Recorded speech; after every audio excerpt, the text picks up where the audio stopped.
प्रदेश के संभल से। संभल में 1978 में हुई हिंसा की जांच अब की जाएगी। एडीएम और एएसपी संभल दंगे की जांच करेंगे। 24 नवंबर 1978 को उत्तर प्रदेश के संभल में दंगे भड़के थे। 46 साल बाद उत्तर प्रदेश सरकार ने दंगे पर अब रिपोर्ट तलब की है। उत्तर प्रदेश सरकार ने संभल के डीएम से रिपोर्ट भी यहां पर मांगी है, क्योंकि अब इसकी जांच आगे बढ़ाई जाएगी कि उस वक्त आखिर 46 साल पहले हुआ क्या था, किस तरीके से दंगे भड़काए गए थे, कोई साजिश उसको लेकर रची गई थी, आखिर ये दंगे भड़के कैसे। तो ये तमाम सवाल हैं जिनकी तहकीकात उस वक्त जरूर हुई होगी, लेकिन अब वही रिपोर्टें यहां पर मांगी गई हैं सरकार की ओर से। अब उस पर जांच आगे फिर बढ़ाई जाएगी, क्योंकि वो वक्त ऐसा था 1978 का जब दंगे हुए तो काफी सारे लोगों ने पलायन भी किया था। संभल में हिंसा का इतिहास बहुत ही पुराना है और वहां एक नहीं बल्कि कई बार दंगे हो चुके हैं।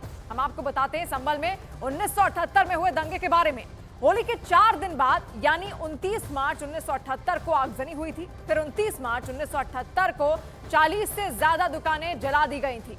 दावों के मुताबिक हिंदुओं को पहले लूटा गया, फिर उनके साथ मारपीट की गई और आरोप है कि हिंसा के दौरान उपद्रवियों ने 30 लोगों को जिंदा भी जला दिया था। 30 लोगों की हत्या के बाद हिंदू परिवारों के संभल से पलायन करने का दावों के मुताबिक दंगे की शुरुआत में ही 184 लोगों की हत्या कर दी गई थी। और दीपक मिश्र इस वक्त हमारे साथ जुड़ रहे हैं। दीपक, अब रिपोर्ट यहां पर तलब की गई है, आगे किस तरीके से अब सरकार इस पर जांच करेगी? देखिए, जिस तरह से विधानसभा परिषद के सदस्य श्री चंद शर्मा ने जिलाधिकारी और कप्तान को पत्र भेजकर मांग की कि 1978 की दंगों की जांच कराई जाए और इसीलिए अब जो पूरे जिले से वो रिपोर्ट दी जाएगी कि क्या वजह रही, कितने लोग इसमें पीड़ित थे और कितने लोगों के खिलाफ कार्रवाई हुई, कितने लोग इसमें मारे गए। ये सारा आंकड़ा जो है अब सरकार के पास जाएगा और इसीलिए एक हफ्ते में जिलाधिकारी और कप्तान के द्वारा 2 अधिकारी नियुक्त किए गए हैं जो इस पूरी रिपोर्ट को बनाएंगे और उसके बाद ये फाइल शासन के पास जाएगी। उसके बाद ये देखा जाएगा कि जिस तरह से विधानसभा परिषद के सदस्य ने मांग की है कि 1978 के दंगों की जांच कराई जाए, तो क्या इन मुद्दों पर जो रिपोर्ट बनाई जाएगी उस रिपोर्ट के आधार पर क्या जांच की जा सकती है या नहीं, ये देखना होगा और यही बड़ी कार्रवाई इस वक्त कही जाएगी। लेकिन फिलहाल एक हफ्ते में ये रिपोर्ट देनी है, कहाँ कहाँ पुलिस ऑफिसर जाएंगे, किन पीड़ितों से मिलेंगे और किस तरह के एविडेंस कलेक्ट करेंगे, किस तरह की प्रक्रिया उस वक्त रही थी, वो सारी एफआईआर और सारी चीजें इस वक्त प्रशासन की तरफ से जुटाई जाएंगी। और उसके बाद यानी सारे तहकीकातें जो पहले हुई हैं उन सबको यहाँ पर जुटाया जाएगा और उसके बाद जो रिपोर्ट वहां से निकलकर सामने आएगी वो सबके सामने रखी जाएगी। और कुछ दिन पहले उत्तर प्रदेश विधानसभा में सीएम योगी ने कहा था कि संभल हिंसा का सच छिपाया जा रहा है और उस सच को सामने लाना चाहिए। हम तथ्यों को छुपा करके कब तक जनता को गुमराह करेंगे? हर व्यक्ति जानता है कि माननीय न्यायालय के आदेश पे सर्वे का कार्य हो रहा था और सर्वे हो रहा था। दोस्तों, मैं आपसे पूछना चाहता हूं, आप पश्चिम में जाएंगे, पता नहीं आप कैसे हैं, आपके पूर्वज भी हो सकता है, और पश्चिम उत्तर प्रदेश के हमारे सभी लोग अपने सामान्य संबोधन में राम राम ही कहते हैं, तो जय श्री राम कहां से सांप्रदायिक संबोधन हो गया? कहां से सांप्रदायिक संबोधन हो गया? और संभल में आजादी के बाद से ही दंगों का इतिहास देखने को मिलता है। संभल अब तक कई बार संभल में दंगे हो चुके हैं। पुलिस की रिकॉर्ड के मुताबिक संभल में अब तक 14 बार दंगे हुए हैं। 1976 और 1978 में संभल में 2 बड़ी हिंसाएं हुई, जिसके जख्म आज भी देखने को मिलते हैं। संभल में 1978 में हुई हिंसा में सबसे ज्यादा कत्लेआम मचा था। वहीं 1958 और 1962 में भी संभल में हिंसा भड़की थी। इसके बाद संभल में 1976 में जो हिंसा भड़की, उसकी वजह से संभल में 7 दिन तक कर्फ्यू लगा रहा। तो आप देखिए किस तरीके से दंगों का यह दौर लगातार संभल में जारी रहा और उसी को लेकर सीएम योगी आदित्यनाथ ने एक बयान भी दिया। उत्तर प्रदेश के सीएम योगी आदित्यनाथ का वक्फ बोर्ड पर बड़ा बयान सामने आया है। योगी आदित्यनाथ ने कहा कि कभी कभी लगता है कि यह वक्फ बोर्ड है या फिर भूमाफियाओं का बोर्ड है। योगी ने दावा किया कि जिस जमीन पर भी वक्फ बोर्ड के नाम पर कब्जा किया होगा, उस एक-एक इंच जमीन को वापस लिया जाएगा और गरीबों के मकान बनाए जाएंगे।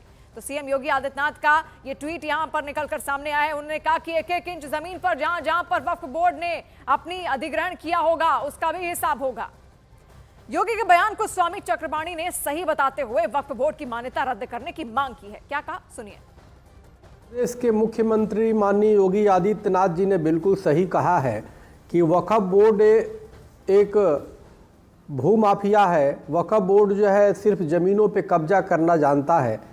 मुख्यमंत्री योगी आदित्यनाथ जी ने जो कहा है कि एक एक इंच उससे ज़मीन लेके रहेंगे, बिल्कुल ये मेरा मानना है कि वक्फ बोर्ड की पूरी तरह मान्यता ही समाप्त कर देना चाहिए। में उन्होंने कहा कि वक्फ बोर्ड भू माफियाओं का एक बोर्ड है। उनको ये सोचना चाहिए कि वो एक संवैधानिक पद पर बैठे हुए हैं और संवैधानिक पद पर बैठकर किसी भी आदमी को इस तरह का बयान देना गैर संवैधानिक है। ये उनका बयान नफरत फैलाने वाला है, क्योंकि वक्फ बोर्ड जो है वो लोकतांत्रिक तरीके से संविधान के अकॉर्डिंग पार्लियामेंट में पास हुआ हुआ एक्ट है, उस पर किसी तरह की टीका टिप्पणी करना ये कहीं ना कहीं संविधान को ठेंगा दिखाने जैसा है। योगी आदित्यनाथ को अपने इस बयान पर कहीं ना कहीं पब्लिक के सामने, पार्लियामेंट के सामने, संविधान के सामने अपने आप को शर्मसार होना चाहिए। वहीं योगी के बयान पर मौलाना और विपक्ष के नेता नाराज हैं और उन्होंने सवाल खड़े कर दिए। वक्फ बोर्ड संशोधन नियम के आधार पर क्या आप देश के संविधान को तोड़ना चाहते हैं योगी आदित्यनाथ जी? आप एक एक इंच नहीं, एक एक मिलीमीटर जमीन वापस ले लीजिए, लेकिन कम से कम वक्फ बोर्ड अधिनियम जो केंद्र सरकार ने संसद की प्रवर समिति को भेजा है और आपने भी अपनी समिति को भेजा है, उसकी रिपोर्ट का इंतजार करेंगे या नहीं करेंगे? जो विदेशी आक्रमणकारी थे उनके आक्रमण को, उनके अतिक्रमण को जो है वो आप जस्टिफाई करते रहेंगे, उसको न्यायोचित ठहराते रहेंगे, तो ये ठीक नहीं है। जो इतिहास की हकीकत है उसको वर्तमान की मुसीबत बनने से बचाना चाहिए। और उसके साथ ही साथ ये जो फतवों की फूकी हुई फैक्ट्रियां हैं, इन फतवों की फूकी हुई फैक्ट्रियों की जो फुलझड़ियां हैं, उनको भी इस बात को समझना चाहिए कि आप जो है वो कब तक जो है विदेशी आक्रमणकारियों की क्रिमिनल कम्युनल क्रूर करतूत को करेक्ट करते घूमेंगे? कब तक जो है जो उन्होंने पाप किया है उस पाप को आप बचाते रहेंगे? आज देश में लगभग 7 लाख से ज़्यादा मुस्लिम धार्मिक स्थल हैं। कुछ ऐसे हैं जो कि विवादों के घेरे में हैं। उसका समाधान, उसका हमेशा के लिए समाधान ज़रूरी है।